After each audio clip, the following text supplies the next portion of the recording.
We interrupt this program to bring you a special report.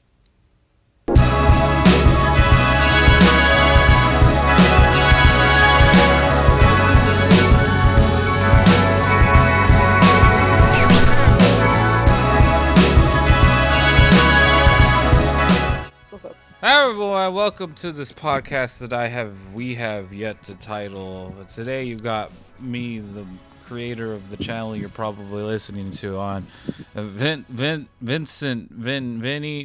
whatever you want to call me. We got over here. Just one of you, go. Do it. Oh. I'm not introducing you, you gotta introduce yourself. Oh, that's rude. I'm Sarah. I'm eating goldfish right now. I also have a sinus infection.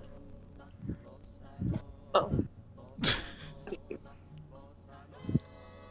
My name is Macy, and I want to call this podcast the Poopy Podcast. Nope. Okay.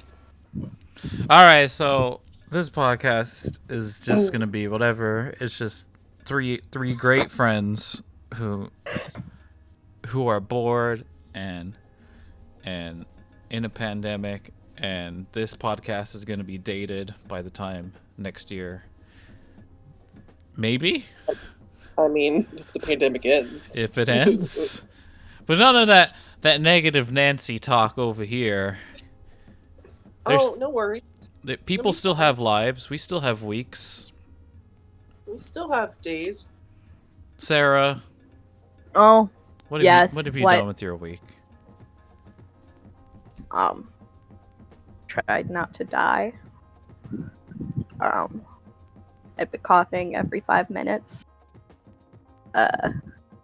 And struggling to get through school. And How is that Zoom school?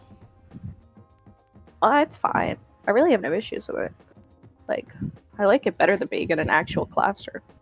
Yeah, Sarah, but how does it make you feel? Yeah, here on this podcast, we get into the feelings about things. It makes me feel more confident. Because, I don't know what it is about being in a real classroom, but I think this is why I failed school in the first place. But I just, being in an actual classroom, it makes me feel like everybody's looking at me all the time. It's so, I always just become so, turned in on myself. But being at home and not having to turn on the camera and just being in a Zoom classroom and letting my teacher teach me, I feel a lot better about it. Here in this podcast, we focus on the breakthroughs, the small things that makes us whole.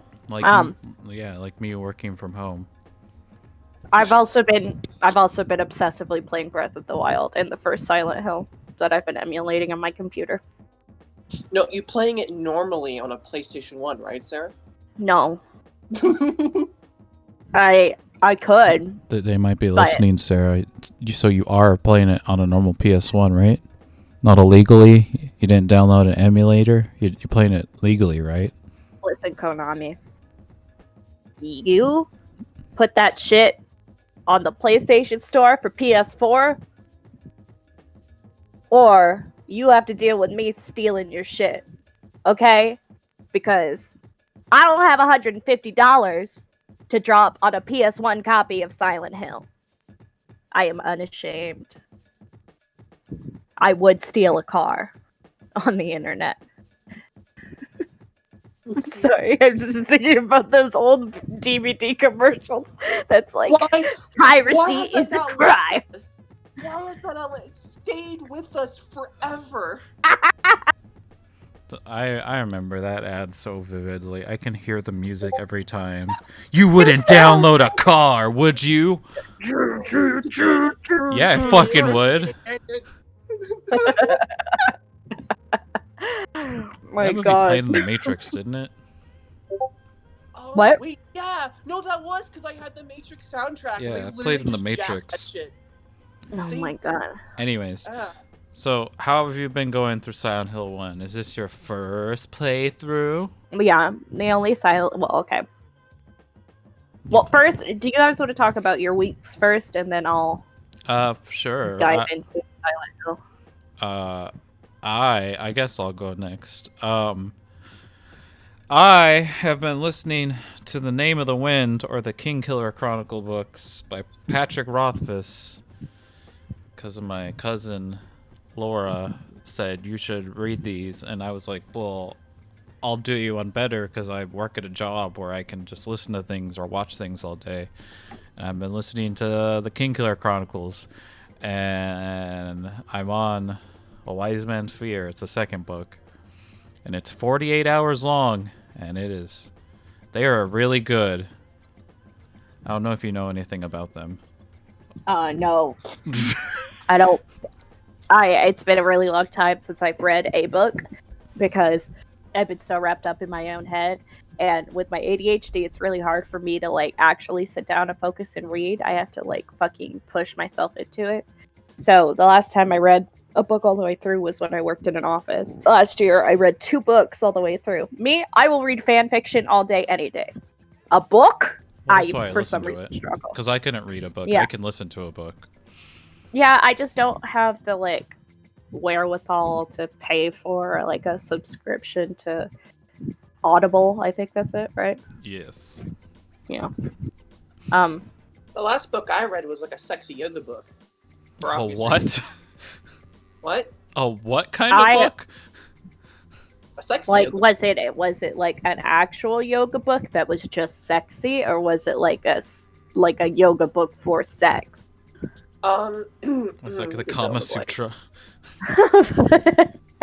let's just say that I'm gonna Kama Sutra later. Anyway, so the last book I read was an erotic romance novel about these ancient Olympians who were tasked with guarding Pandora's box, and then they opened the box because they were jealous of Pandora, and then they all got possessed by the demons inside of the box, and so now they live for eternity dealing with the demons as their punishment. And it's like there's this girl that comes along, and she hears voices from like ghosts of the past, and she always hears them, and she's sick of hearing them. And then when she gets around this one demon who's possessed with the demon of murder, I don't know, she suddenly stops hearing the voice, and so they fuck. And then the other book I read was called The Bleeding Season, and it was pretty good. It was about a group of friends who come back together after one of their friends committed suicide. Like, they were all together in high school, and then now they're in their like 30s, and they find out that their friend was possibly a serial killer, and it's Nice. it's really interesting. Yeah. You know that it sounds like my inner demons I deal with every day, but in a sexy way. Anyways, Macy, what have you been doing this week? To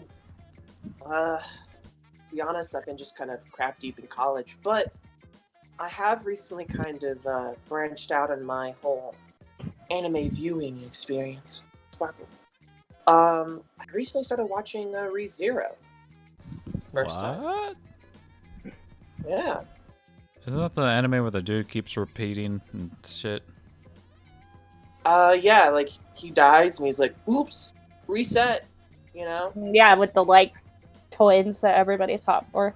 Ramen. Oh, believe me. Whatever the fuck his name is. Ram. Ram.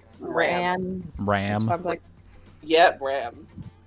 I looked at that show and I was like, no thanks.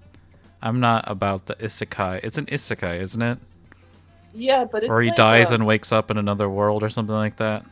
No, he doesn't die. Oh. He walks out of a convenience store, closes his eyes, and he's there. And it's kind of like a mystery on why he gets actually pulled in to a degree. He probably died. Huh? He probably died. Spoilers. He probably died. Here's to be honest, Truck-kun does not seem to be in this show from what I saw. Like, he's just like Truck? You don't know about Truck-kun, Sarah? He's that same bitch from whatever the fuck that one anime was that I hate, Rumble Hearts. If he's that same bitch that knocked that girl into a coma, then I understand.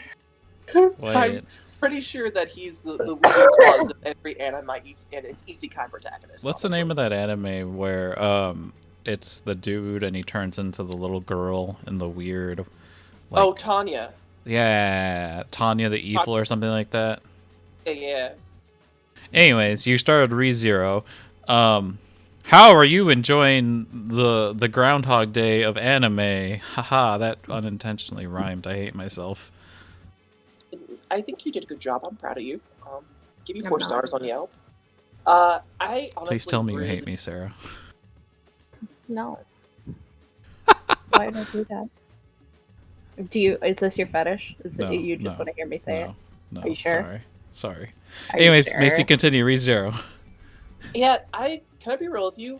It is just so much better than any other isekai show out there. Like, it's surprisingly good. Like, I have seen a lot of crappy ones. I've seen a lot of good ones. And if I were to categorize this, it'd be in one of the great ones because it's the one thing I really like about this show is that it doesn't glorify the main protagonist as like the guy who can do everything. He's kind of like the only power he has is to come back after death. And he's more of a strategist. And he also like the characters in the show, they're like the waifu bait, are much more way developed than any other show. Like, it's much better. Like, it's a real. I recommend it. Like, I know you gave up on it, but trust me, like, it's like a suffering incarnate. To be honest, though, like, it's like a weird cathartic thing where you suffer for like 4 episodes, and then finally something good happens. You're like, oh, okay, oh, thank God. It's really good. That's all I can say. I think Sarah can't do the suffer animes unless it has hot boys in it, like fucking Attack on Titan. No, I mean the hot boy. There are really hot boys on Attack on Titan. Well, I'm Sarah, not one of those bitches that likes Levi. Sarah, I don't want to call you out, but there's this wolf guy character in ReZero in the later half, and I don't know if I believe you. I could pull up it right now and figure out his name is, and I will literally be like, hey. So just check it out if you want some wolf. Oh shit! His name is Ricardo. Yeah, Ricardo. I think his name is. Ricardo? I think his name is Ricardo. Give me a second. That's so stupid. No. Yeah, but he's Check like the this Discord. No, Check the Discord. No, you need to post an actual picture. I'm not clicking Okay, on anything. fine.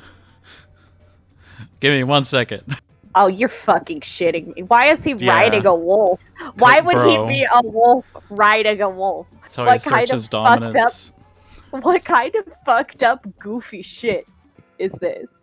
It's like Goofy seeing Pluto. Like, what the fuck? That's amazing. What? Right?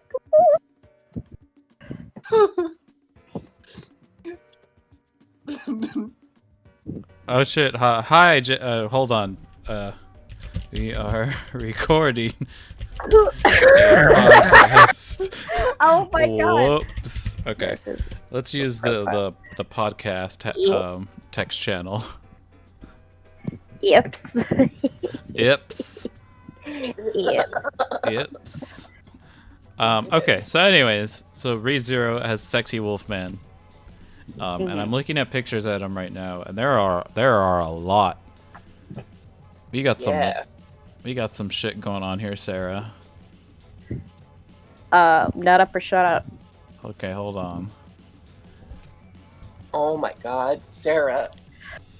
I read the best part, and I'm gonna send it to you right now, so you could actually enjoy the wonders, the joy of this bad boy and his bulge. Got this right here. Oh my god, he has a pompadour. He does. He does. Does this change everything about the anime? No. Ah, okay. But I can look at him. I can know that he exists. Yeah, I do. Why is this a picture of a picture, Because baby? she's on Discord on her phone. Oh my god. Are you on Fur Affinity right now? Hold on. I don't know. It looks like it's called Weasel. Is it a knockoff for Affinity? There's a lot of fur pictures on here. But... I think that's a spoiler. Is that him dead? Why did you post that? Oh my god, I'm dying. Get that out of there. You're killing me. You're physically killing me. Okay, anyways, so ReZero. It's a good isekai. That's all you gotta say. Yeah, that's all. I mean, like, I don't want to spoil it for anybody. I mean, it was a big anime a couple years ago. Season 2's out. There's also a movie on Crunchyroll that fills in the backstory from one of the main waifus. So, all in all, like, I really enjoy it. Aren't they twins? Why would one of them need a backstory and the other one wouldn't? Well, no, like, the main waifu. There's 3 waifus. And Oh, okay, it's the only- other only one. 2 that matter. So, Oh, okay. what the redheaded sister? Who gives a fuck? Throw in the trash. The pink one? Yeah, Thought it was the throw- blue Yeah, one. nobody gives it. Why does nobody give a shit about her? I don't Because understand. the way the story's framed, she's just kind of an asshole and just there. And Also, she's not in the hot kind of asshole that makes your heart be like, "Oh, call me trash, baby." Not I even mean, that. they It's both like, have short hair, so I don't care. Okay. I'm proud of you, Vincent, for sticking to your type. Hey man, I shared my types with Sarah yesterday, and she was like, both of those track, and I'm like, oh no. I mean, it's true. Sarah, you need to DM me these details so I can actually. Anyways. It's just 2 bitches from Haruhi. 2 bitches from Haruhi. That's the name of this podcast. One of them isn't Wait, no, one of them is Haruhi. Yeah. Anyways, Oh no, really? hey, these are my high school. I don't Anyway, like Mikuru. okay, Anyways. can I talk about Silent Hill? Talk about Silent Hill, Sarah, before we get to the news portion of this podcast. Thank you. Let me talk about how much of a criminal I am by emulating Silent Hill. No, you play it on PS Konami. If you're listening, don't come knock on Sarah's door. I hate Konami. I have an actual Japanese PS1 and plenty of Japanese PS1 games. I have the original fucking Tekken, okay? Like, you want to come at me? Fucking come at me. All right? Konami, if you could send her a copy of the PS1 Silent Dedicated. Hill, just But send please it to send her. me a copy of the PS1 Silent Hill because Please. I'm too poor to buy one on my own.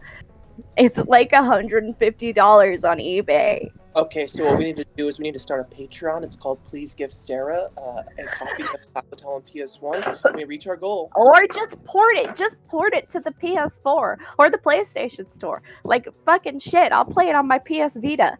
But, like, the PS3 and the PSP can't support modern Wi-Fi anymore, so I can't play it on there. Anyway.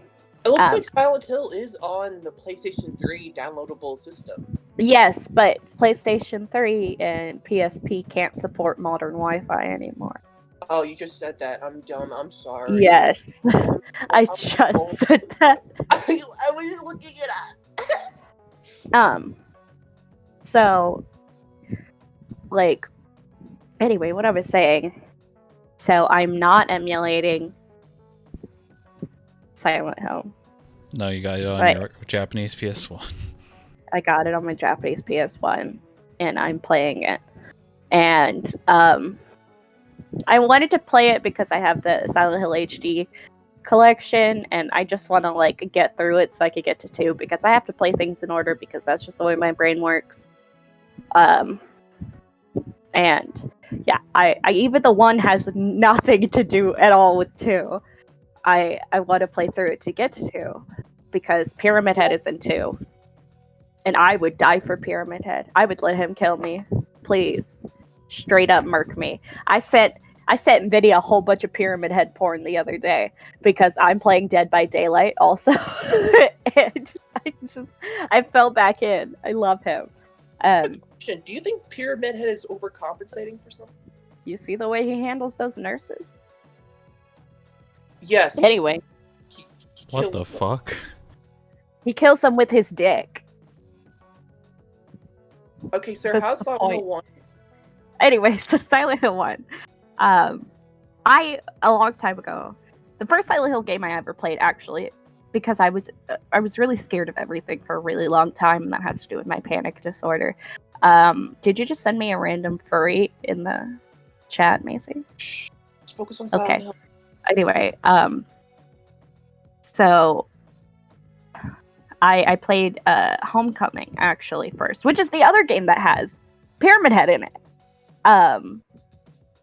So I played through it all the way by myself, and I was like, oh wow, okay, that was fun. And then I learned later on that people don't like it, and so I was like, oh, okay. And then I didn't have the means. I wasn't really a PlayStation kid, so I didn't have the means to play 1 or 2 or 3 or 4. Also because it's hard to find 4. Was you a GameCube kid? Yeah, I was a GameCube kid. Yeah, you was. Yeah, I was. Just And saying so that 'cause I played. was. Okay. So I played all the way through Homecoming, and then when I was in middle school, I convinced my grandmother to buy me a PSP so that I could play Otome games. And so I got Shattered Memories, which is a reimagining of Silent Hill 1. Yeah. Yeah. And so I played all the way through that, and I'm like, oh, okay, cool. But now that I'm playing through the actual Silent Hill, I'm like, they are so different. I don't know what the fuck they were thinking. Why not just make a new game? Like why not just change the names? Because it's supposed to be like a they have retelling. nothing. They have nothing to do with each other except for the characters. Like, for real. It could just be a reimagining. They do that sometimes. No, and it yeah. was, but I was just they're just so different. And I have a question for you regarding like the gameplay mechanics. I know that like Silent Hill 1 and 2 especially, like they both are kind of set in its era. Do you have any difficulty with the gameplay mechanics in that system? Sometimes I got my gamepad to work with it, thank God. Because a DualShock does plug into my Japanese PS1. Yeah, with the converter you got. But it's kind of difficult sometimes to move around. It was in the era of sometimes because they have these fixed camera angles, and unless you get yourself into a corner and like turn yourself around with the camera, it's really sometimes it's confusing because sometimes you're looking straight on at Harry Mason, I think that's his name. You're looking straight on at Harry, and you want to go forward, and instead of turning around, he just starts walking towards the camera because that's forward is forward. Like, and there's no button to move the camera around, and so it's sometimes I could get like mixed up in the ways that I'm like going. But otherwise, all the other mechanics are fine. I'm getting through it actually pretty well, which is surprising because usually I have to look up walkthroughs, but I haven't had to yet. Except for one puzzle that I was just way too dumb and I forgot to read one word of the puzzle, and if I had read that one word, I would have understood it and done it on my own.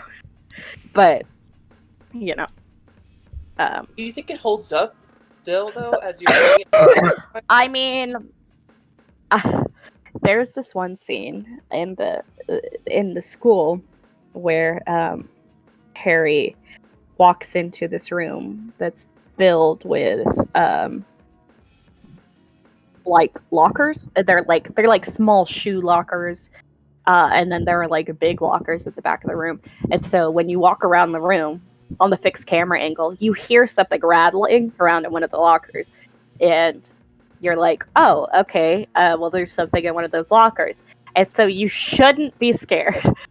I should have expected it because I literally hear it. But I walk around to the locker and I see it, and I click on it, and the locker door slowly opens, and I'm like, okay, nothing's happening. And then boom, a cat jumps out, and I get scared, and I am ashamed of myself but I do think it holds up. I think so. Like I think it's just the it puts controls. it's just the controls that I get confused by, but you know, the atmosphere of it is so intense because it doesn't need like really super loud music or sound effects to like make you feel scared. It's completely silent until you get into a room with an enemy, and then suddenly you hear the crackling from your radio, and that's it, and you're like, oh fuck, where is it? Like, so yeah, I've been enjoying myself so far. I can't remember if like the game actually was released before the DualShock controllers. It was. Yeah. Yeah, so I think that would have made the game much more easier to kind of maneuver if it was. Yeah.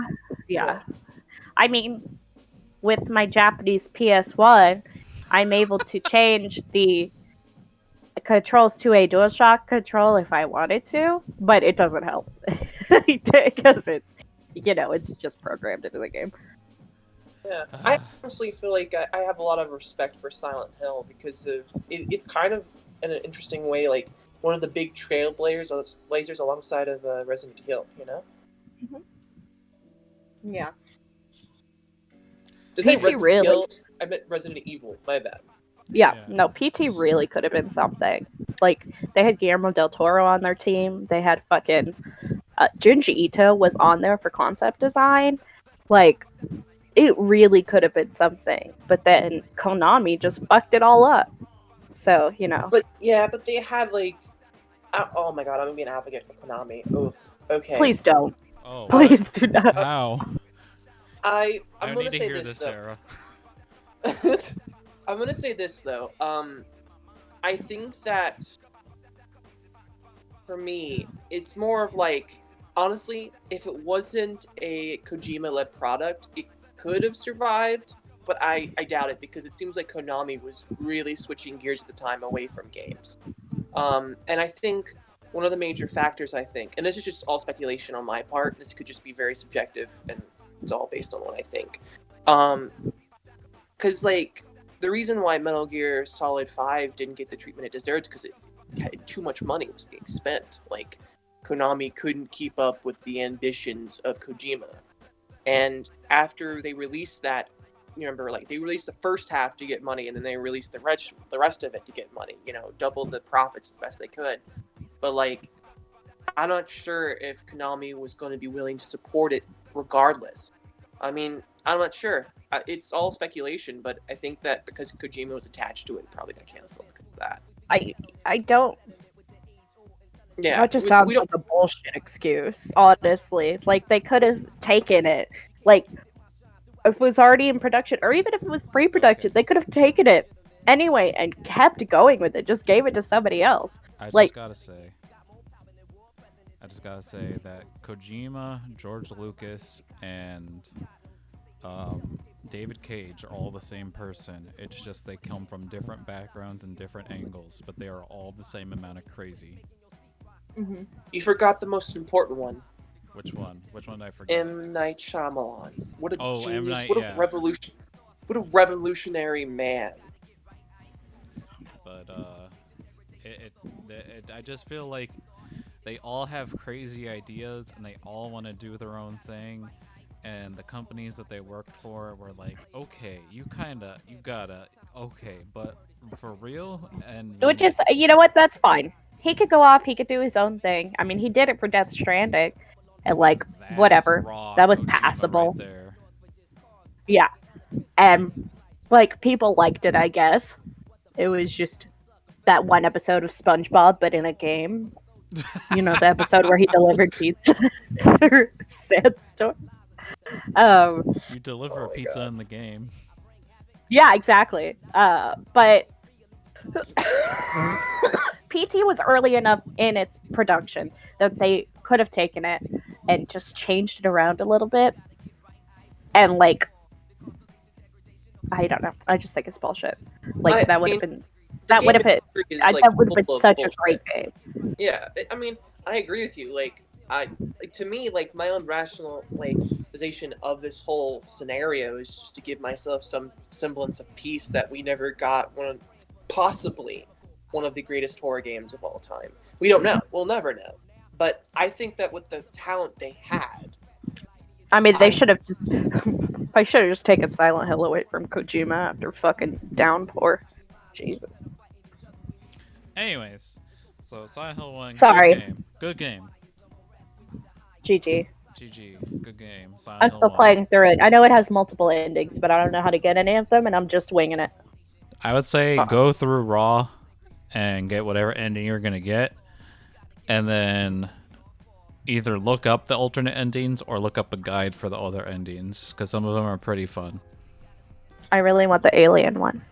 That ones are usually the hardest to get for some reason. No, dude, I know, but I'm determined. I am determined. Anyways, so some things are happening in the world. We mentioned at the beginning of the podcast we're in a pandemic and things kind of suck, and you can't go out to Applebee's unless you're a crazy person and go sit out in the patio, because that is a thing. Macy, stop liking your own photo. What? Oh, what the fuck are you doing, Macy? Stop in the Discord. Anyways, movies are being released in theaters, and if you live in Austin, Texas, like us, you're able to go to a theater. But in other places in the world, you can go to a drive-in, which is, I guess, okay. But there are movies that are being released. Tenet released this past weekend, or the weekend before last. No, this past weekend. Was it the weekend before last or this past weekend? I don't remember. It was the beginning of September. Cinema, right? Like, he was just like this, like, I'm the Jesus of cinema, praise me, and then that happened. So, to look up the box office for Tenet. Oh, here we go. Ba-da-ba-da. Oh, it's saying it made more money? Am I being lied to? Probably, because Warner Brothers is hiding a majority of the financial benefits from that film. So You know what? Office I actually just remembered something that happened on Sunday. Josh told me he went to go see the new Mutants. Josh? That Josh? Yeah. Yeah. Ah. So, I think, I don't know why I didn't put this together earlier, but he must have gone to a theater, right? Like, I mean, there are plenty of drive-ins in Austin, so... are there? Oh, Yeah. okay. There's Okay, so I'm not going to judge him too harshly, but, like, straight up, if you are going to a movie theater during a pandemic, you are the worst kind of person. Yeah, apparently, since, like, not everywhere, some places in the world are open right now, and I always forget about that just living in America. It has made some money. Apparently, worldwide, it's made $200 million. What, the new Mutants movie? No, Tenet. What is Tenet? That's the Christopher Nolan smart person movie. Oh, I have no idea what that's about. Neither do I, and I have stopped caring about Christopher Nolan after. And what movie was it where I just said I'm done? I think it was what the fuck's the one with Matthew McConaughey? Yeah, it was Matthew McConaughey. Dallas Buyers Club. Nope, that is a movie. I don't. That is a movie. Oh, the one with Harry Golding. Interstellar. Oh, never mind then. Because he's in a movie called The American or The Englishman or something like that. And Harry Golding plays the bad guy. And The Gentleman. Yeah, maybe. I don't know. It's called The Gentleman, I think. I think Interstellar for Nolan's films is like his misstep. I think, like, because to be honest, I like Dunkirk, I like Inception, I like Memento. I'm not as big as fan of Prestige, but it was enjoyable. I love Prestige. It's such a good movie. Yeah, like I think, like, for me, like, I think Interstellar was just like, oops, you know. I don't think I've ever watched a single Christopher Nolan movie. Have you seen Inception? No. The Prestige. Did you watch the Dark Knight trilogy? Yeah, did you watch The Dark Knight? Oh wait, yeah. I didn't watch the last one, but I watched Batman Begins and The Dark Knight. Those are the two best ones. You don't have to watch The Dark Knight Rises. It's not worth it. Yep. I don't know. Christopher Nolan is... Oh, you know what? I'm going to add Christopher Nolan to the list of people that are Who take themselves too seriously. Yeah, take themselves too seriously. Who are like, you got Christopher so it's Nolan, George Lucas, George Hideo Kojima, Lucas, M. Night and Night Shyamalan, Shyamalan. Yeah, like and David Christopher Cage. Nolan. David Cage. Oh my god, don't fucking get me started on David Cage.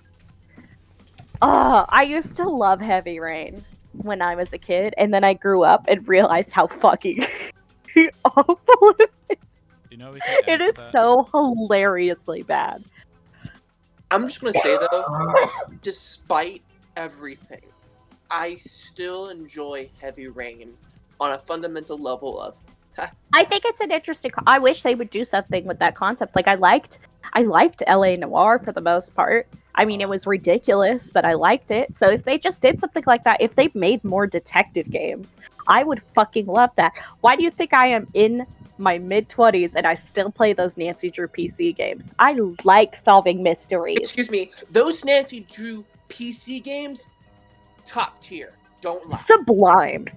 Fucking Incredible. high art. Oh my god, you guys are a different breed. You know who you need to add to this list? Neil Breen. Oh no, I love Neil Breen. Oh my god, Vinny, if we don't get drunk and have a Neil Breen marathon, like, please. I know everybody in our group gets real tired of me wanting to watch bad movies, but god damn it, Neil Breen is on another plane of existence, and I want to know. I want to know what gets him there. I want to know what goes on in his mind, because I cannot comprehend. Vincent, I got another one to list. Who? Neil Blomkamp. Neil? I don't know who the that fuck is. That guy? He's the guy who did Chappie, and he did District... that fucker. Yeah. Oh. District 9. And then he was District like, 9, I'm an yeah. artiste. Oh my god, him and the dude that did Mother. Fuck, what is his name? Oh my god, I fuck. His name is like in my brain, but I can't think of it. Oh my god, he's so up his own ass. Mother was He is. point. He's so pretentious. What? Oh, Darren Aronofsky? Darren Yeah. Aronofsky. He is so up his Oh own no, ass. he is. But he made Black Swan. Okay, yep, this all makes sense. He thinks he's so Bro, cool. he's the guy who made the Noah movie. Yeah. The Noah, the fucking with the dude who was in Les Mis and he ruined it for Oh, everyone. but Russell Crowe. Russell Yeah. Crowe. Oh my god, I was staying at my grandparents' house and I watched the end of that where, like, Russell Crowe's about to kill Emma Watson's baby. And I'm standing here like, what the actual fuck is happening? What is going on? You know what was a better representation of the Great Flood story? Fucking that Steve Carell movie. Evan Almighty. God. What? Evan Almighty. Yeah, Evan Almighty was a better representation of the Great Flood. Like, Darren Aronofsky takes himself way too seriously. You know who is Also, like what- borderline on this list? Sorry, Macy. Oh, David no Fincher. worries. Who? David Fincher is borderline on this list. I don't know if I know who that is. Social Network.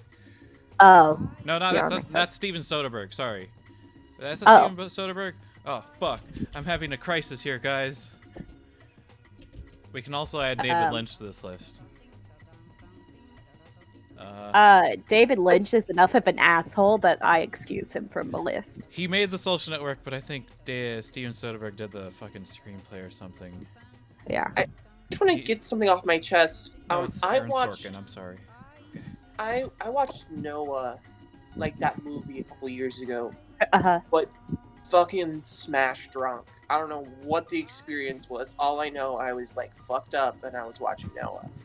And I have this weird kind of recollection of that film. Did he fight elementals in that film? Yes. Yes. They were angels. Yes, he did. Oh, it is the... Oh my god, it's He has a fucking fire hilarious. sword, bro. Bro, I Oh my love god, that it's scene. fucking incredible. It is incredible.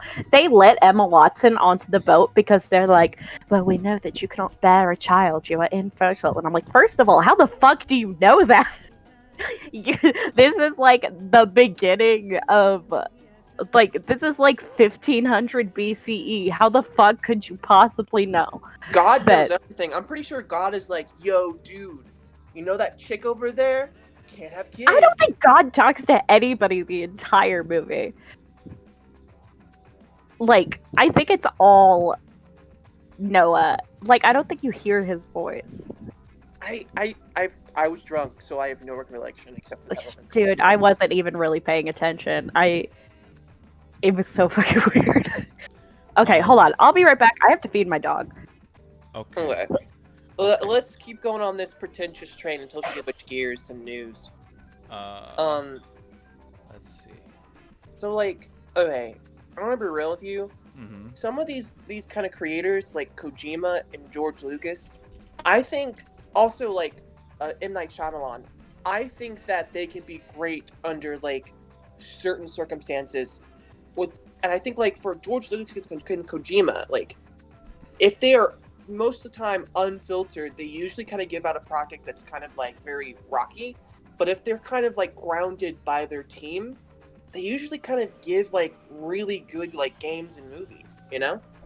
Yeah, no, because George Lucas didn't direct the quote-unquote best Star Wars movie, Empire Strikes Back. He just wrote it and did like some he was like the second unit director and stuff like that.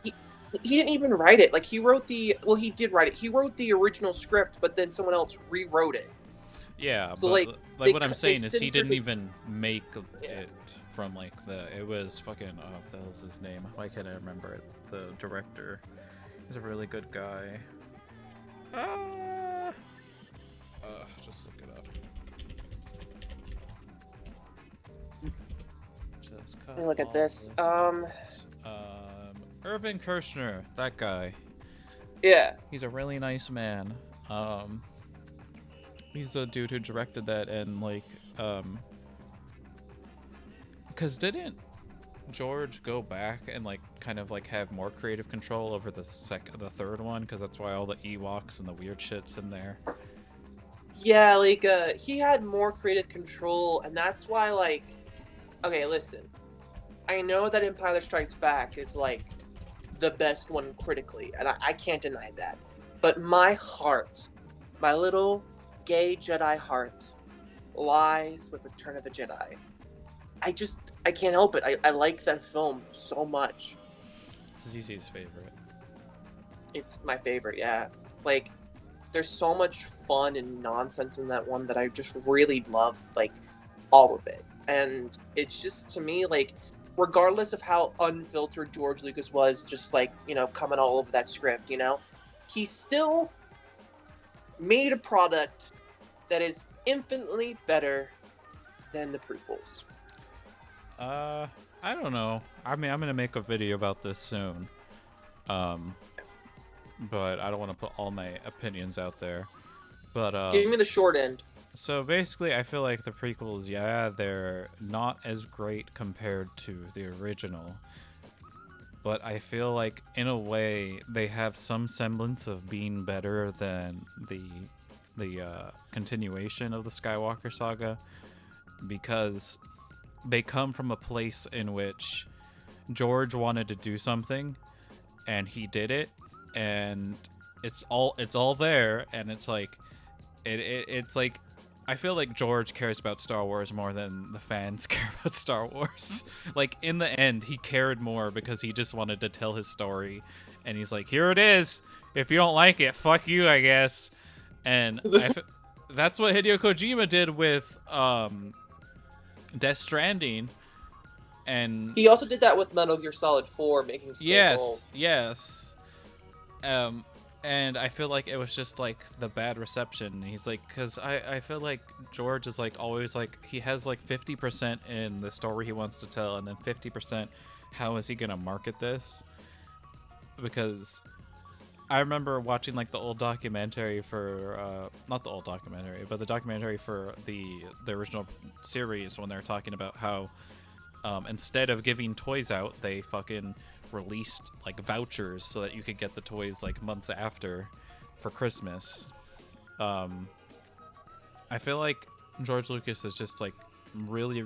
I feel like he's really smart, and he knew people would go see it, and he knew like the generation that was coming in the '90s, like me and you, were gonna see it at the impressionable age, and we were gonna enjoy it for that time and consume the product and enjoy it, and then like it was people like at Red Letter Media who were of the age who were like watching it going, this is fucking stupid.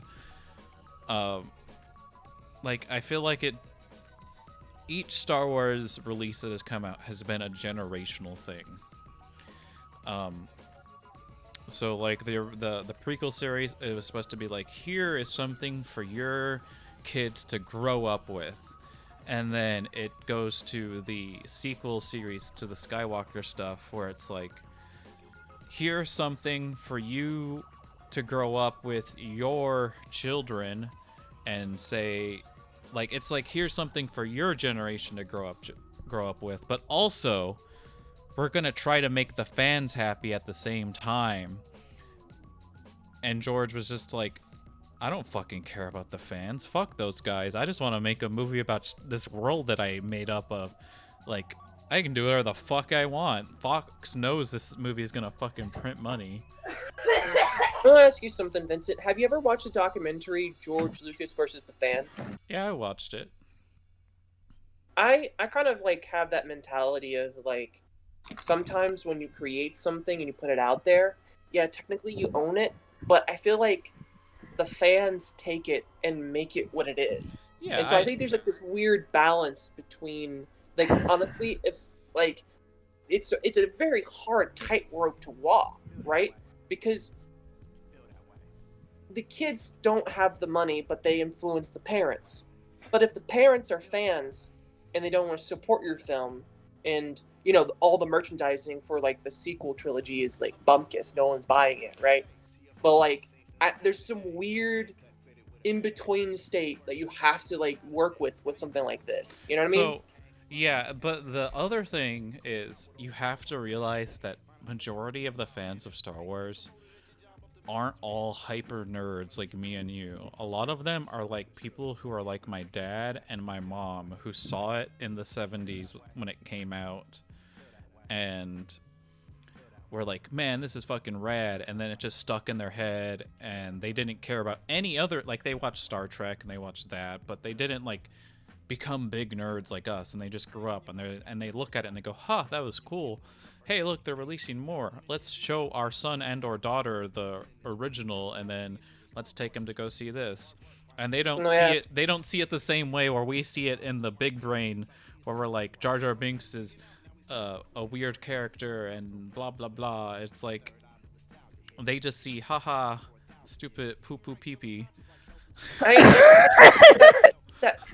think that is also kind of devaluing some of the casual fans out there, because I don't always think that it's kind of like we don't, like, people treat the casual fans as like they're dumb, but I think casual fans are much smarter than you give credit. Now this could be subjective and biased, but like my mom went to see Rise of the Skywalker, I think that was one, was it? But that's like not Rise of Skywalker, The Last Jedi. She went to see The Last Jedi. That was the one.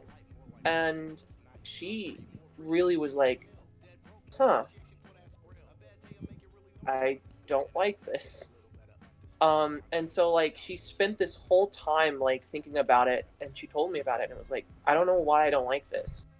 And I think there's a lot of people out there that are the casual fans that are enjoying the film and don't enjoy the film for subjective reasons. I think that to just make a movie that, I don't know, it's like really hard to try to appeal to all these different graphics. It's a hard tightrope to walk, like I said earlier. But, yeah, I understand. I'm not discrediting those fans. Yeah. I'm just saying that, like, majority, if you look at it in a majority, like if you put like a pie chart up, I feel like majority of the people would be like, yeah, I enjoyed it, or like pick something close to that, like it was a fun watch.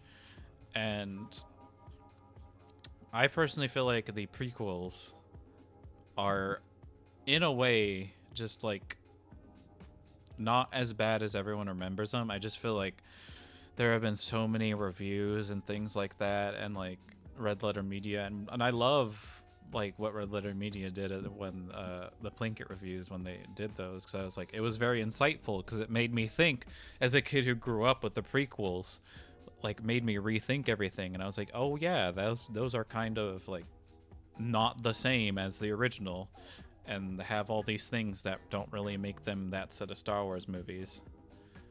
I think that you want to. I know this is going to keep going on because we have other things to talk about, but Yeah. I want to share my experience with them because I think it's kind of funny. So you're right. Like episode 1, I grew up with. I went to see the theater with my family, and I really enjoyed it because I was a kid and I grew up with it, which fits your kind of narrative. But here's the thing that happened. Like, I was kind of a preteen or starting to become like more of like a preteen.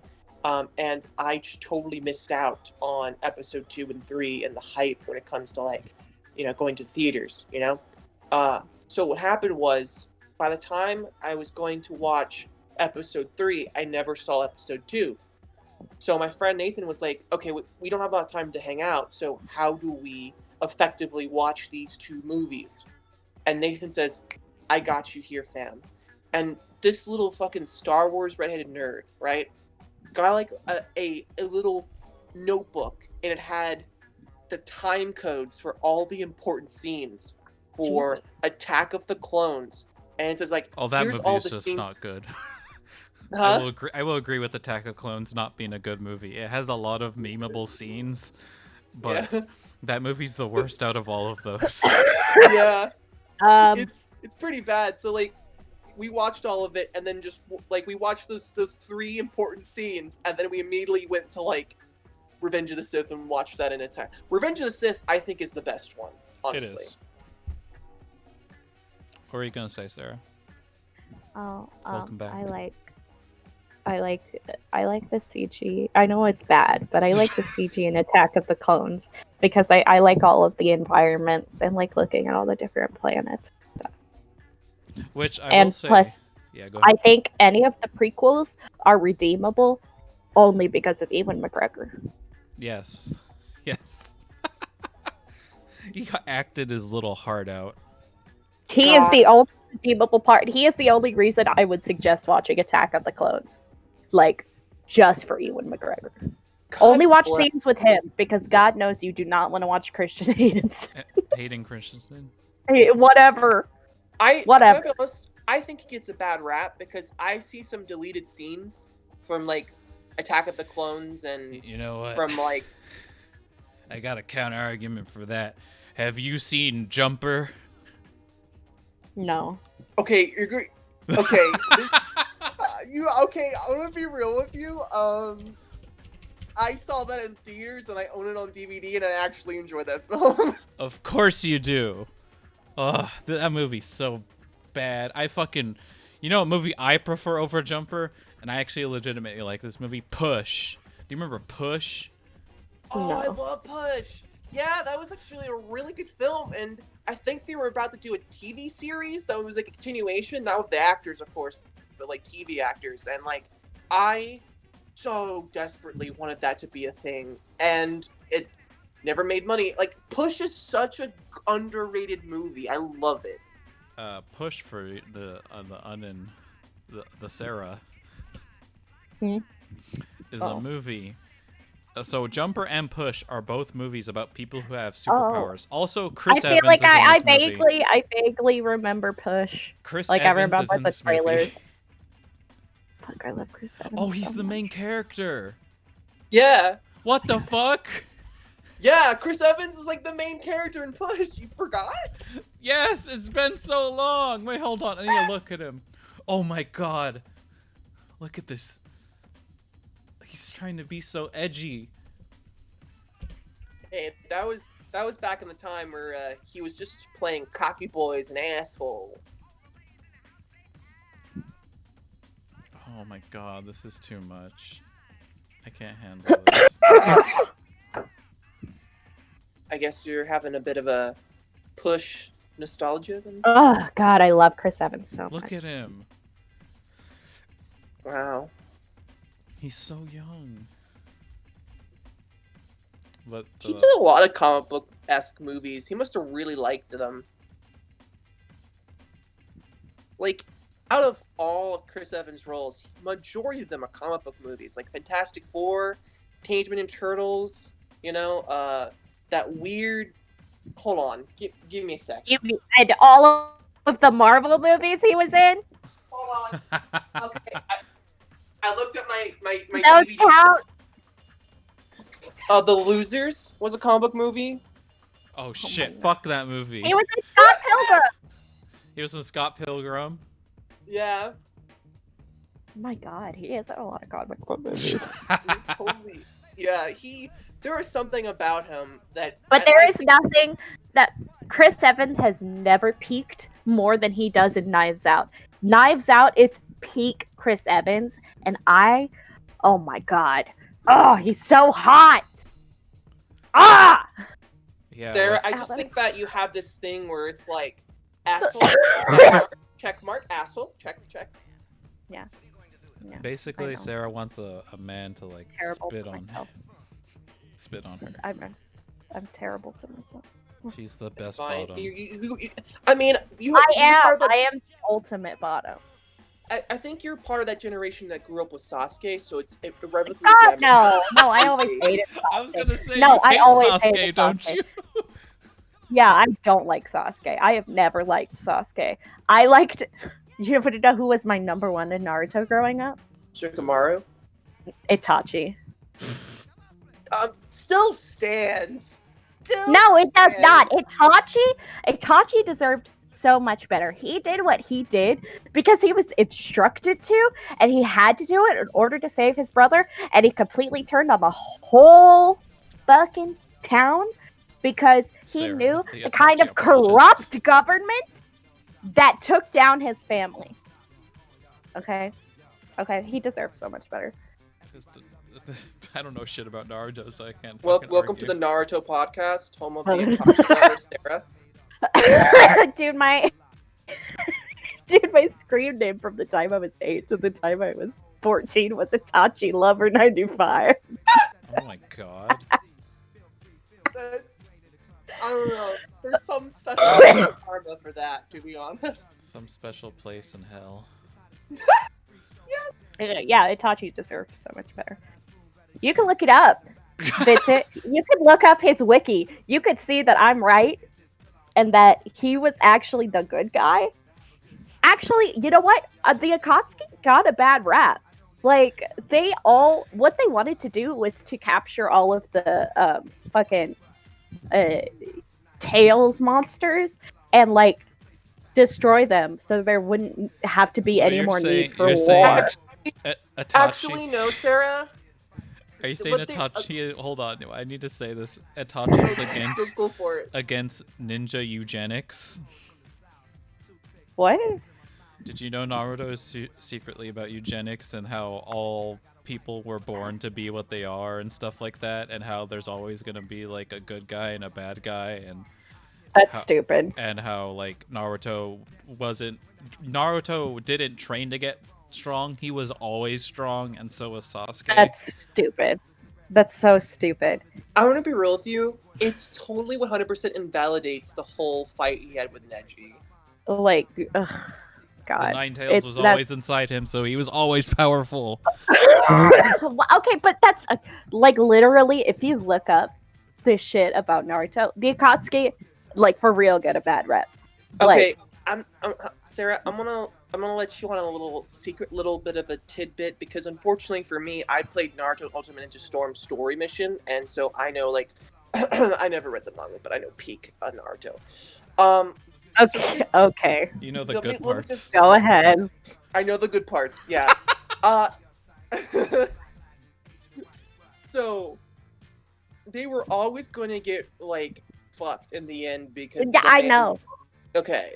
I Because, know. like, their goal was not really the goal of the people in charge. They just wanted to kill and use the power of like all the little beasties to like create a world that is forever underneath the rule or like of Madara. No, that's not. No, Not oh Madara, my but god, like the rabbit alien girl. I don't really care. that's not true at all. Yeah, there's a rabbit alien girl that becomes No, like. dude, I literally know about Naruto. I know this story. Okay, Rabbit alien That Naruto might be- villain. that might be Pain's. That might be Pain's goal, but Kaguya is a the rest notable among of the the villains of the series for being disturbingly devoid of humanity. can He's you also an alien. can you why aren't you listening to me? Cause Why do you think that you know? I literally know about this subject. Yes, I did read the manga, Yeah, you read all of it, didn't you? and I read everything there is to read about the Akatsuki on the wiki. I have looked it up extensively. I know, I know what Naruto is about. The Akatsuki themselves started as a group who was trying to capture the Nine Tails, or the fucking all the different Tails monsters, in order to destroy them, in order to stop wars from happening. That's literally what the Akatsuki was made for. But the people in charge, there were different powers in. By the way, the Leaf Village is not made of good people. The Leaf No, it's Village not. is extremely corrupt. And that's like the point of Itachi's whole storyline. And so any about the news today, Vincent? Hold on. I'm looking into this. I'm so curious. Are you? now. go ahead. All right. The initial concept of the Akatsuki was devised by the Black Zetsu as part of blah blah blah. This pretended the idea that came from Murata Uchiha, whom Black tricked into thinking that it was manifestation. Oh, so this is the backstory. Yeah. Hold on. I'm trying to get to. There are several different iterations of the Akatsuki. Pain started it with his friends and canon, and grew up. Eventually, Pain died, and fuck, what's his name? There's a different dude that he was friends with that He's took dead. over Pain's body and used him as a puppet, essentially, in order to control the rest of the Akatsuki. And while Madara is the secret, like, brain power of it all, or whatever, like, that's not what the other Akatsuki members are going for, except for Hidan. I don't know what the fuck is his deal. He just wants to cause destruction and death because Yeah. that's what his god tells him, but he's a special case. He's a special little troubled hot man. It's fine. Yeah. Yeah. So, Itachi is in it for the right reasons. I think that, like, from what it seems like, that they believed that was it, and it looks like Madara was the one. Yeah, that's what I'm saying, is that Madara is like the rest of the So, Akatsuki the are first trying to do it sentence- for good reasons. One of the But first- Madara is trying to secretly devise all of this bad shit to happen. So the first sentence of the Akatsuki's desire for Uh-huh. an end to war. Yes, exactly. I think Akatsuki gets such a bad rep. Like, I swear to God, I don't know why. But I have a People question, don't like, talk about this more. I don't know why people don't talk about this more. probably because, like, the first thing that they thought was like, because Pain is like. It's because they only watched halfway through Shippuden and didn't watch the rest of Shippuden. I honestly feel like it still doesn't, like, excuse it, because what happens is that, like, yeah, like, that was their original goal, but oops, the people who wanted to do that died. I mean, they got more people in on it. Like, they continued to Pain and well, he's not really Pain, but I don't remember his actual name. The dude that's like Nagato, yes. Nagato and Canon are still there, trying to, like, control it. So basically, and what you're they're saying, trying to input that message into the new members because there are different iterations. And then Pain and Cannon died, and then all the fucking rest of the everybody dies except for Hidan because Hidan can't die, and so Shikamaru just buries his head and leaves him there because he Actually, can't do he anything buried, like now. his whole body, like his Yeah. whole body exploded. And he can't do anything now. He can't get himself out, so he's just down there. so basically, what you're saying is yeah. there's some good Akatsuki and some bad ones, and Yes, yeah, but the thing is, Orochimaru was a part of the Akatsuki, and he I think Madara. It's either Madara or Orochimaru controls the last part of or somebody takes over the Akatsuki at the very end. It's the last iteration, and what they do is they bring the Akatsuki back to life. Like they use Itachi's dead body as a puppet, but the thing is, Itachi still has his own. He still has his own like autonomy, and so he goes and helps Sasuke instead. Like he doesn't listen to what he's told to do. Because like Sasuke is like, I'm gonna be honest. I'm gonna say this. Sasuke is like one of the worst characters. I fucking hate Sasuke. Okay, hate him. he's the worst. Like honestly, 100%. He's kind of like, what really sucks more is like Kishimoto loved Sasuke. He loved writing Sasuke, but I'm gonna be real with you, Kishimoto. You don't know how to write Sasuke. Yeah, he deserved to die at the end of Naruto, He but then he really lived did. on, and now he is a terrible deadbeat father. Yep. so does Naruto. One thing I really liked about, Kinda. Yeah, Well, okay, Naruto's at least there for his kid. At least he's physically there. Sasuke just straight up leaves. Yeah, like, and you know what the worst thing is? Like, he literally is like, okay, I know you're knocked up. See you later. Yeah, he's like, okay, bye. Like Sakura, Sakura deserves so much better. Sakura had a huge character development throughout the show. Like she goes from being the most annoying character to being literally the most useful character, and like, it's so fucked up. She deserves so much better. I think her and Hinata should leave their husbands for each other. I honestly feel like, well, okay, that's hot, and I will abide by that. There's a Dojin out there for you. There is. I know, probably I'm sure. Okay, so already do you understand, Vincent? Do you understand my weird thing about the Akatsuki and Itachi now? No, I understand. It's just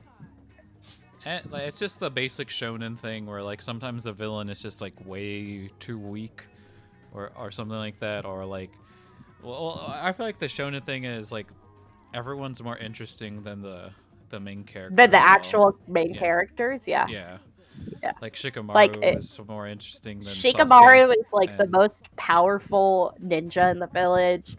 Like should have been Hokage. Gaara and his siblings are like super interesting.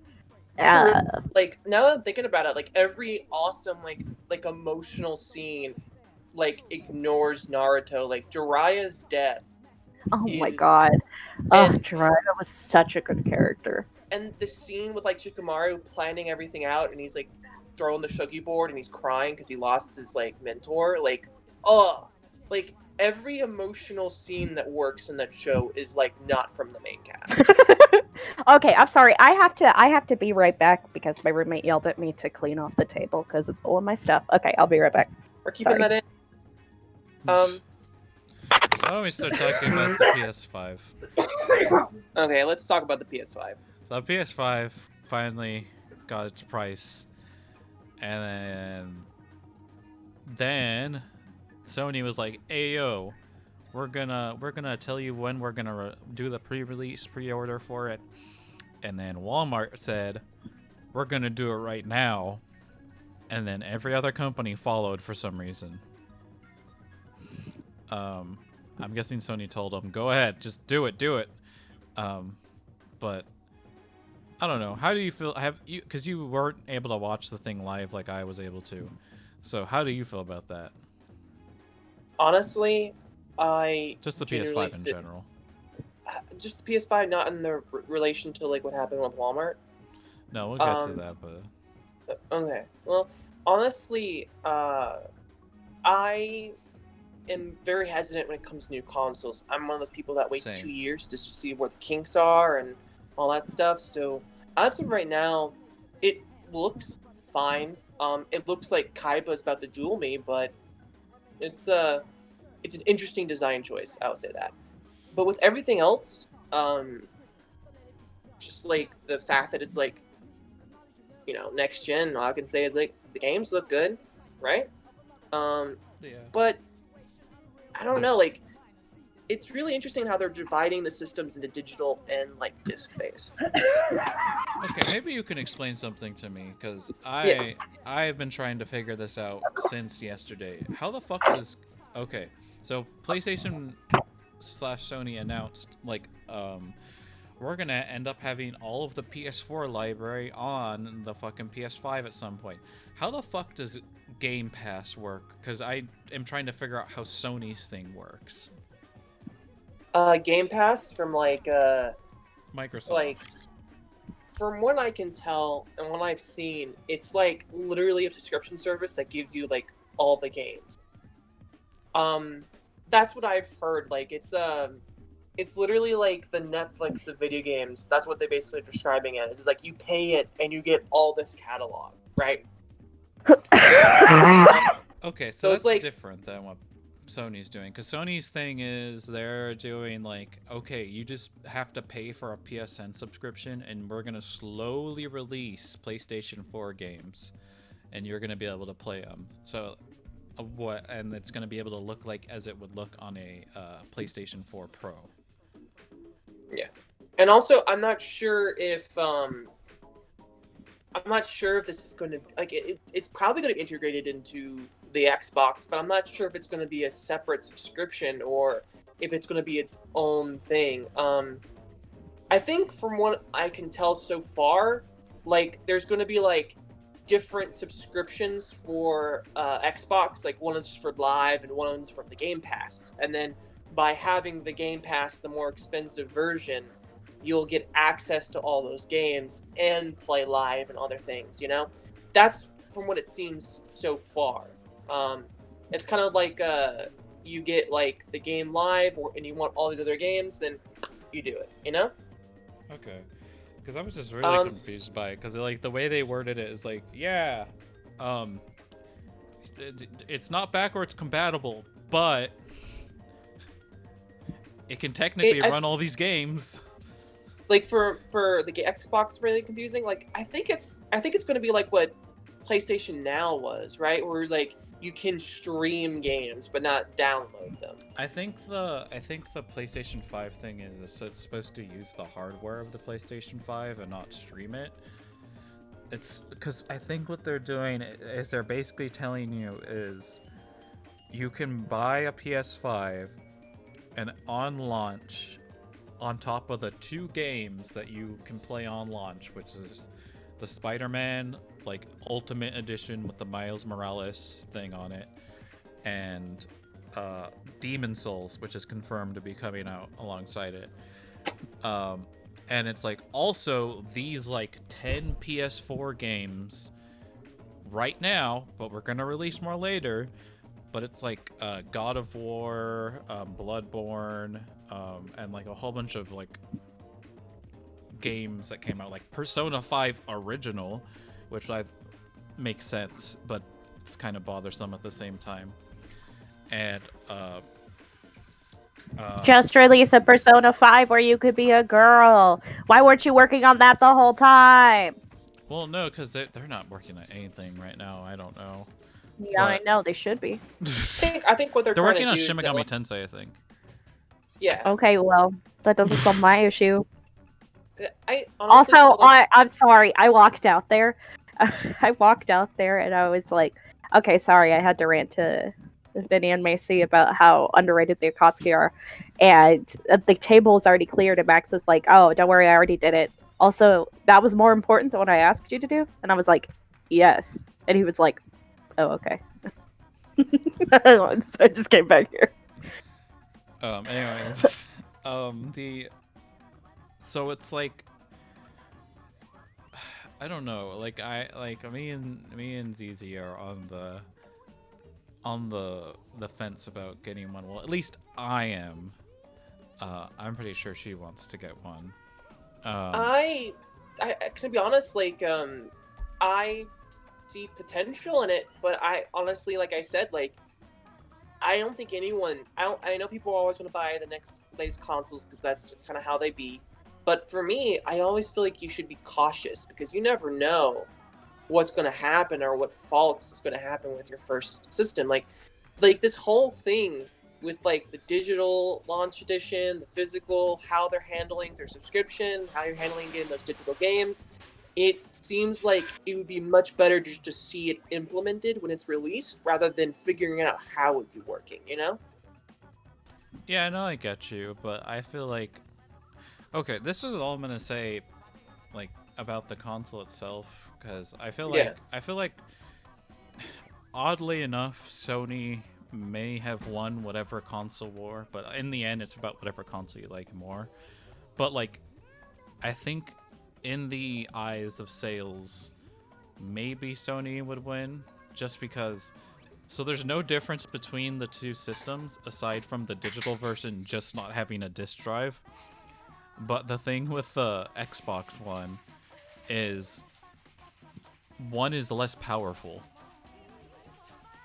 Like, one is straight up, it's $300, but it's less powerful. And it can't, like, run things the same. Like, that's one of the things where I was kind of like, huh. You're trying to go into the next gen, but you're, like, releasing this thing that is a tiny bit more powerful than the original Xbox One and Xbox, like the other ones that they released after that. But it can play some of the games, some of the new games that are going to come out. Like, that is the most confusing situation. Like, for any kid who wants an Xbox this Christmas is going to have, like, such a hard time explaining to their parents who don't know anything about video games. Because for the PS5, it's just, I want the PS5 without the disc slot, mommy, or I want the PS5 with the disc slot. It's like... It honestly kind of feels like when it comes to like this new console generation, when it comes to Microsoft, you really kind of need like a chart, you know, like a little like Microsoft chart. Do you remember like chart systems? Like, I think they had like all these different things to explain to you what the Xbox One was at the time, and it was like, no thanks. Yeah. This is too confusing. I agree with you. Like, why would you create something like that? Like, honestly, when it comes to the PlayStation 5, I understand what these two demographics are for. The people who want physical media and the people who don't want physical media. So, yeah. What are the? I'm sorry. What's happening with the Xbox? So it's so confusing. So they're making the Xbox Series X, the one that looks like a subwoofer or a refrigerator, and then they're making the one the Xbox, like, it's like a white one. I don't know what it's called. Hold on. Hope it's not Series called S. Xbox One. It's called Xbox what? So there's the Xbox Series X, which is the refrigerator, and then there's the Xbox Series S, the one that's white, and it looks like it's a boombox. Why did they start calling it an Xbox again? First of all, I don't. why didn't they just call it an Xbox 2? I don't know. Electric Boogaloo. Because Microsoft is trying to break the mold. They're trying to they did 360 and they were like, we can't do numbers anymore, guys. Now it's the Xbox Romanized. It's like, oh my god, it's so stupid. And I'm not even saying this as like a PlayStation fan or a fan of any type of console. Like, it is just, I think it's really funny that when they announced this, like before any details were released, when they announced this, everybody was like, "Yeah, actually, Xbox seems like it might, be better this time." And then they released all the details, and everybody's like, "Oh fuck, what the fuck, Microsoft, just stop." I'm kind of confused on what's going on with them because, like, you know what? So, I'm not confused. I have an answer. It kind of feels like, you know how like Xbox 360 was like top dog for a bit until like the end of the life cycle when PS3 kind of took that out from them. It feels like they got too arrogant and they shot themselves in the foot during Xbox One, and now they don't know how to recover, you know? So what Microsoft is doing, because we talked about Game Pass, they're putting like all their money into Game Pass because you can do it on PC too. Yeah. So they're like saying, hey, there's just like this whole market of people who play PC games and have like Xbox Live accounts.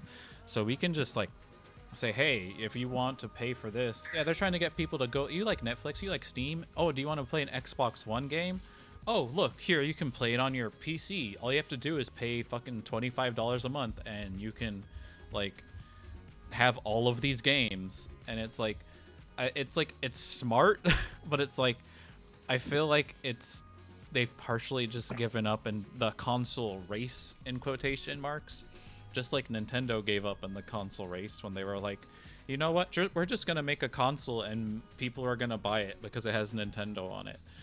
And Except it's true, but the Switch is also a great system. No, it is, like, and like it doesn't try to do anything because they stopped trying so hard to be innovative. Sorry. Yeah, because they they- just tried making fun games, and it was like, that's cool. Yeah, exactly. I think Nintendo are being innovative in a sense because Yes, they are, but it's in a different it's way. like yeah, because I think what they're trying to do is, and I think it's a very, very smart move, is that they took their handheld systems and their main system and they're like, fuck it, both, you know? And I think Because the 3DS that sells is so what's well. huh? The 3DS sold so well. When the Wii U came out, people just kept buying 3DSs because the Wii U was kind of Garbage. yeah, garbage. I know. I have one. I think the only good quality of the Wii U is that its online game library is pretty vast, pretty good. And also, Yoshi's Woolly World was a great title. I fucking love that game. Yoshis, they're so cute. Yeah. Also, I'm sorry. I'm probably gonna have to bounce. It's dinner time, and I haven't eaten anything. Still here, Vincent, if you want to keep going. Do you want to? Yes. Is it okay if we keep going without you, Sarah? Yeah, that's totally cool. You guys, I ranted about Naruto and Silent Hill, so I'm good. Yeah, I want you guys to keep talking. So y'all are good. Thanks. I love you guys. This is Itachi Lover 95 signing out. Have a good I'll catch you guys later. Bye. Bye. cap you on the flip side, bitch. Okay, so, but yeah, I feel like in a console sense, PlayStation is still really trying to do that thing where it's like,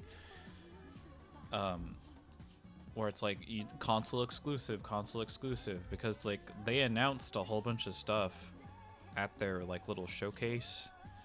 Yeah. That said, it's gonna only come out on our system for a long time if you ever want to play it. Like the Devil May Cry thing is like exclusive to PS5 for a while.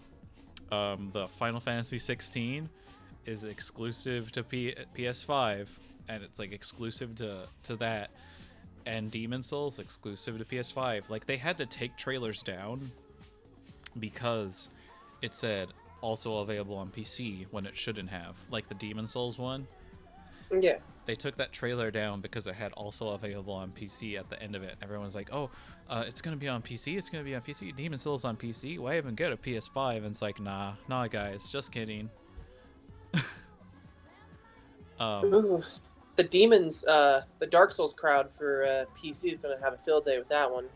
Well, I feel like Demon Souls was always the PlayStation's game, just like Bloodborne was when it came out. It's like, it's because Demon Souls came out on the original PS3, like way back, before anyone cared about Dark Souls or anything like that. Oh yeah, it's a pretty decent game, but I wonder if they're going to tweak it a bit. You know? They did. The trailer for it made it look like they changed a lot of the systems and made it actually playable now. But I don't know. I'm thinking Sony is gonna just take this and run as far as they can with just like with what they're doing and how they're running themselves, and how they're just like, okay, PS5, PS6, PS7, they're just gonna keep the number, and then also keep just doing anything but what they did with the PS3. And they got a good headway in the market too. So like, I think that as long as they don't make a Microsoft mistake, I think they're going to be set. I think the only thing that can really deter anyone is if like they have another like disk drive issue like the PS3 did. Yeah. So like if they have like a major malfunction at launch, I think that's going to be cause for concern. But Yeah. going back to like the exclusives though, like how do you feel about exclusive being used in the gaming industry? I think I have two sides of my brain thinks about this. One part of my brain is like, yo, that is the smartest thing ever, to get someone to buy your console by saying the only way you can play the next Final Fantasy game is on a PS5 for like 1 to 2 years, or like for a really long time, because I think 15 came out like a couple, I think it came out on both if I remember correctly, but like for PC and stuff like that, it took forever. And it's just like, it is the smartest yet worst tactic ever, because it's like you alienate a lot of people who don't have the money to buy a console, or don't have the power to go into debt like some people do to buy something, or I feel like it's a smart yet terrible thing, because I just remember watching it going yesterday, and I was like paying attention. I was like, that's exclusive, that's exclusive, that's exclusive. A lot of people are going to be mad. I think the two minds you're kind of thinking of is like it's the person inside you that's like the business guy. It's like, this makes sense, this is great. But then the player side of you, the gamer side of you, is like, this sucks. For like anyone that wants to enjoy something, it's kind of like this is a bad excuse because the game is not really the greatest, but the Avengers game, how Spider-Man is exclusively on Sony, like that's a move, that's a power move. That's also because Sony doesn't want to like put their product on some other thing, because Sony owns Spider-Man, and only Sony can put Spider-Man where Sony wants it. I also kind of feel like it's kind of, I mean, I think it is a brand issue. I don't think they own it. I think they, from what I remember, they own the movie rights, but I'm not really sure about video game rights, because marketing and toys and other things like, and TV series, Disney has that because they sold them back to them a while back. But I don't really know where the video game seems like a very nebulous territory. I don't know where that falls, you know? It's like a weird thing. I don't want to go too much into the like, that could be Yeah. like a whole conversation on itself, as Spider-Man and who owns what. There's probably like an itemized list of what what owns what, and who owns what in what sense, and who can market and who can use Spider-Man. Yeah. But It's like Tobey Maguire, we own you, never make a film again. yeah, something like that. But to get off like PlayStation 5 stuff, like they announced a trailer for a game, the Hogwarts game. What's it called? Hogwarts It's called Legacy. That's what it's called. Yeah, 1800s Hogwarts game made by Yes. Avalanche and Warner Brothers Studios. And all of the Portkey games in the Wizarding world. I have no idea who, like, does Portkey do like the websites or what? I think they do. You know, like the mobile game. The mobile game where you like play. Oh, the really bad one that's like awful. That has the cute Slytherin girl in it. Okay, she's fine, but like, it's the one with like the really scummy tactics. It's like, hey, pay us $5 or you can't advance the game. So your concerns about this may be a little bit snipped in the bud in the frequently asked questions page.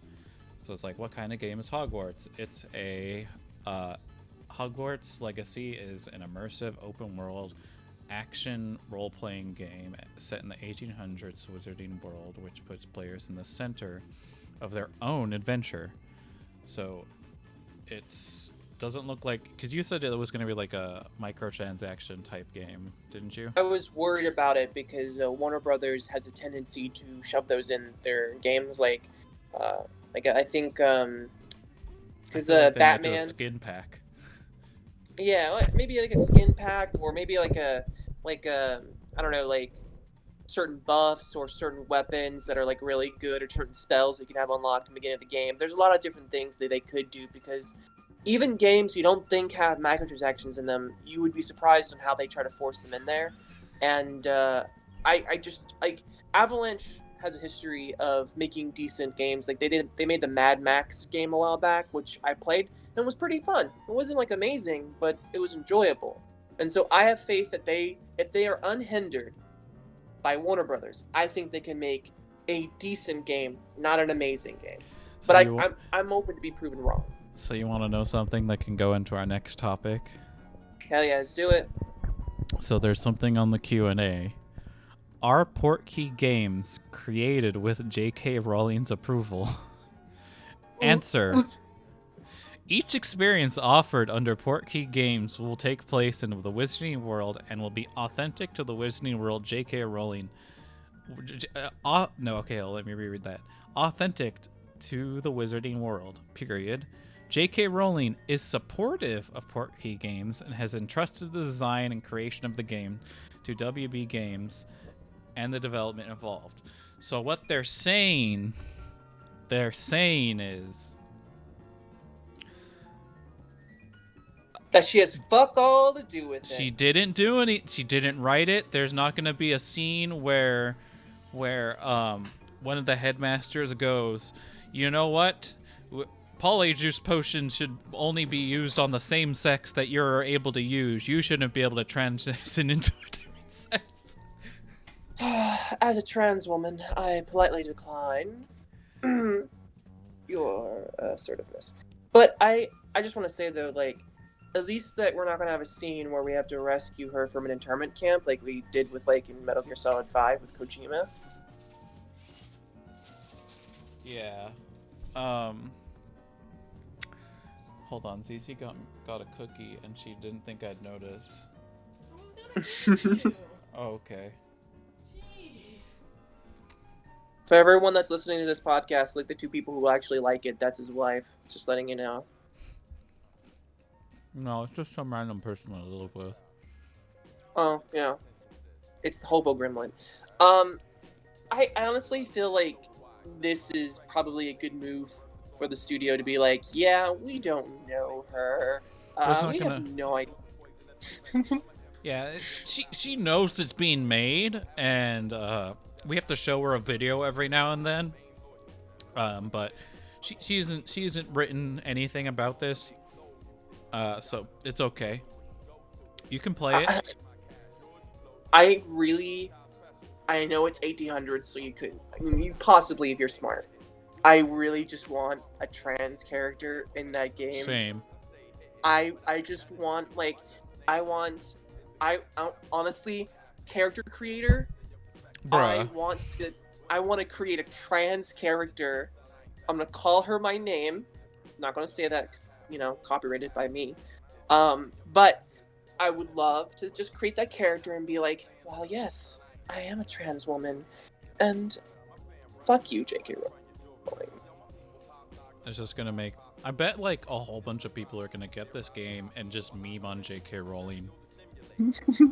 Honestly, 100%, they will get the memed on.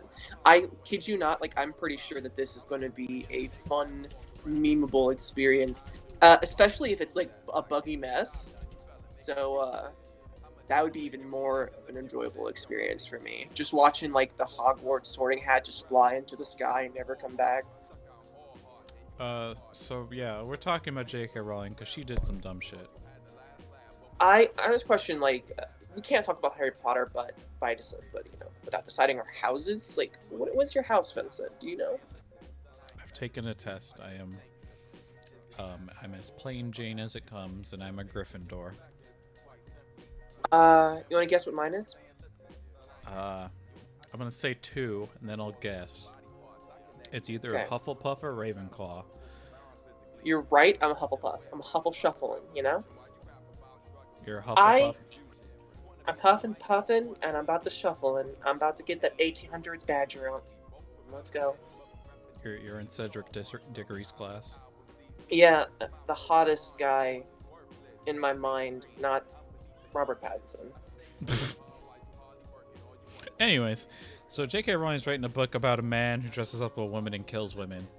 As if her spite couldn't go even farther. It's so fucking funny, and some people are trying to be like, look, listen, it's just a book. But like that scene in Always Sunny, it's the implication. Yeah. It really is. Well, it really is the implication. It's like someone, like, I'm gonna be honest, it's like if someone was like, you know what, fuck you saying mean things about guns. I'm gonna write a show where like the gun is the main protagonist and it kills all the people who don't believe. So like that is the equivalent of how much spite this person's running. They're running on a full train of fucking Diet Sprite right now. Like, I don't know. Like you there's don't a lot know of what. people there's a lot of people who defend her, and I don't get it. Call turf, sweetie. Well, no, I know the name. I just don't. I don't understand lack of human empathy. I don't like. It's Don't- like. It's one of the things I can never really understand. I don't know why. I mean, anyone with any sort of human decency and respect for anyone else in any race, gender, sex, it doesn't really matter.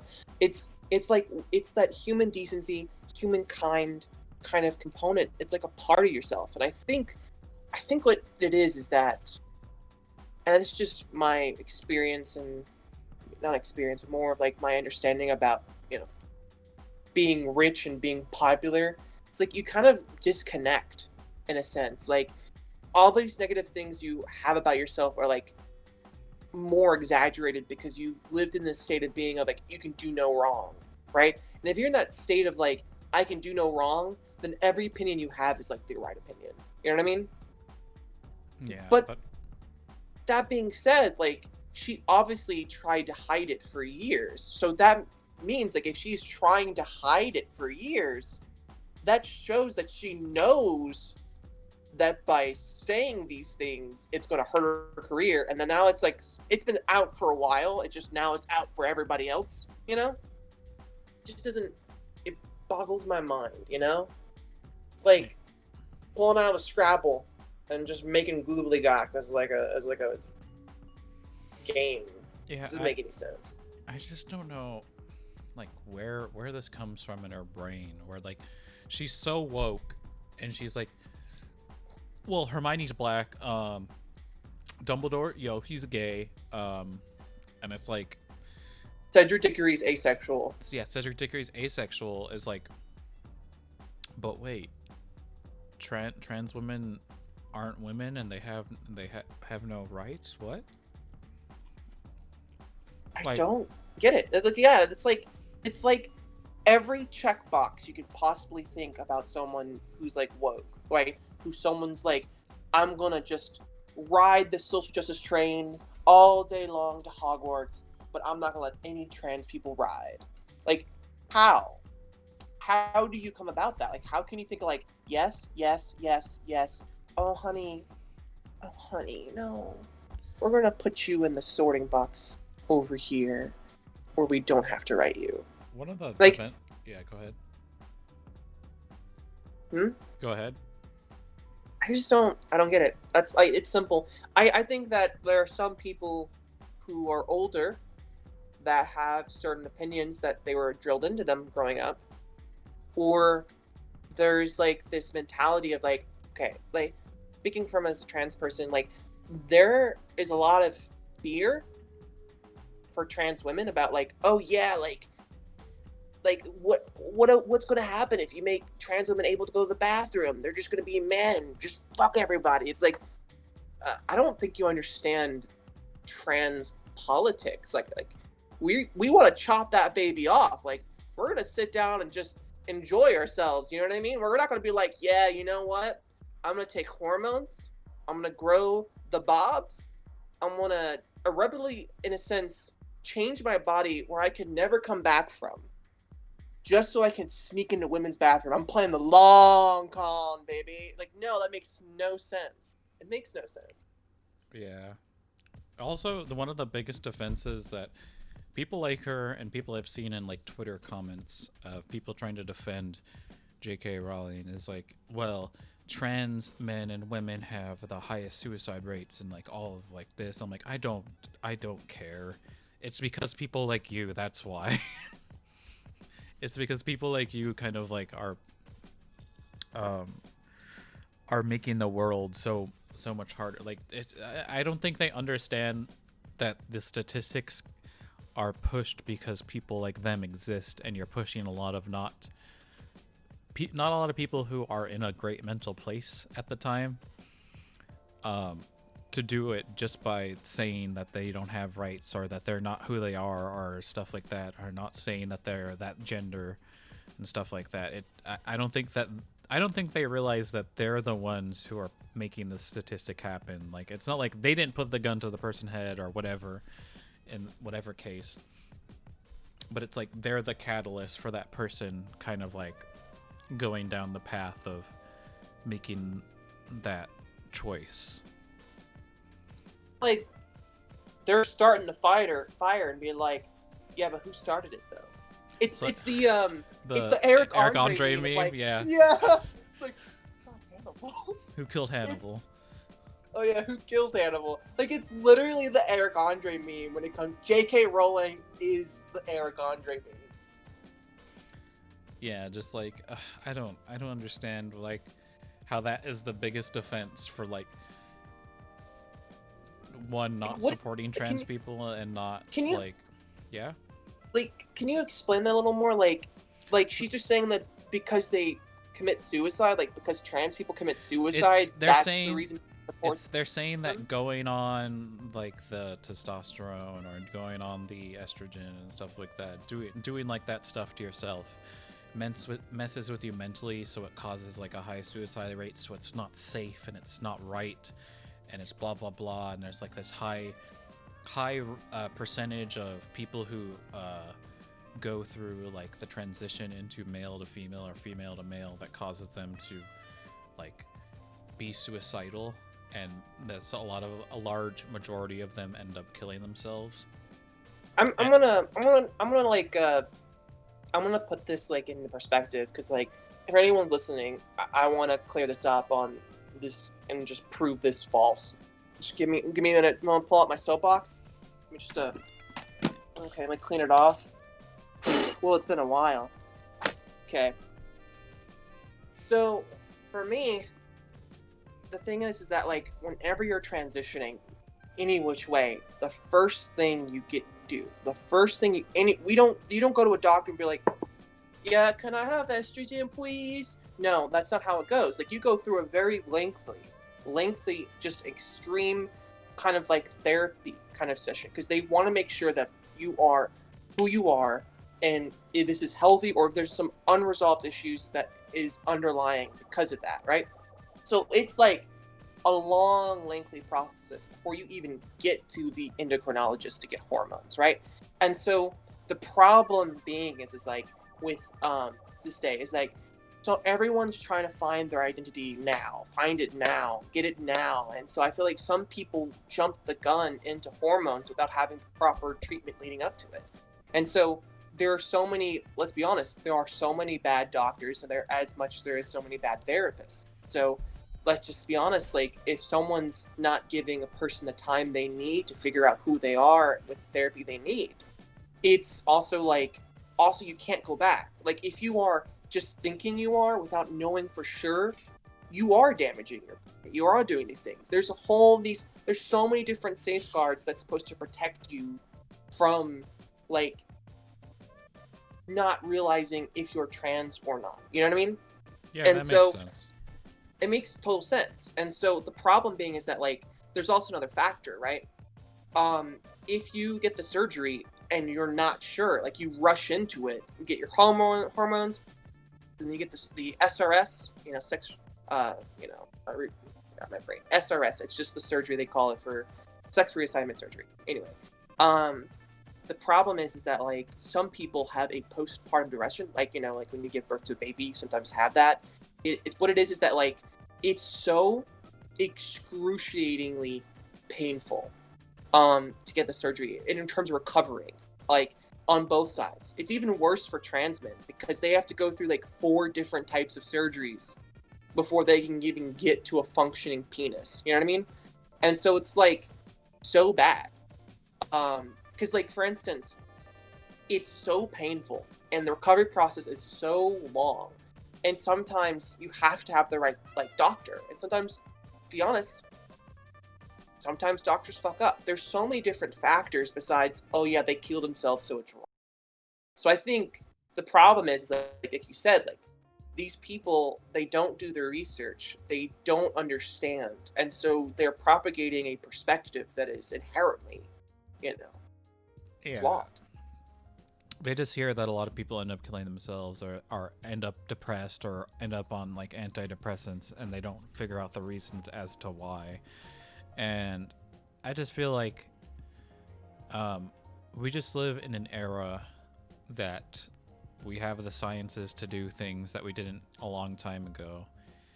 And even back in the day, we did have some science that could, like, turn you into a man or a woman and stuff like that. And I would think it was just woman at the time. I don't know if Yeah, it was called hitting a rock to your genitals. That was no, the but there was actual stuff like back in, like, maybe the 80s, or I don't know when it started. But, like, we've come in an era where it's like, if you don't feel comfortable in your body, there is a way to change that, or there is a way that you can identify in the way that you want to. And I think it's just, there are some people out there who just can't get past the idea of there are only 2 genders and there's no way to like, I would say at one point in my life I was kind of like, this is a little too much. But, like, as I've gotten more into just, like, the communities and things like that, and just seeing how, like, some of them are just happy to be identified as they, or identified as you, like, being identified as a her, like, for the first time, or like when Yeah, anytime Sarah's- someone calls me her, I come immediately. It's like the best. And Sarah's roommate, like, he being him, identified it as a he, which is, like, big for him. And, like, just like the friend group we keep around us, like, my cousin's girlfriend goes by they them and stuff like that, and it's just they want to go by that. And I think we live in a society. No. Yeah, it's like what if the She-Ra cartoon was real? Yeah, so I just feel like there should be more acceptance in the world, and it's just a lot of people are using religion as a weapon and stuff like that, but I feel like there can be a good mix of, you don't feel comfortable at how you are, and you should have a way to change that. And it's like, I know, this is the way God created you, this is the way you need to stay. And it's like, well, you try I feeling feel like you're not in the right body. Yeah, like, I feel like a lot of people are just like, this is the way.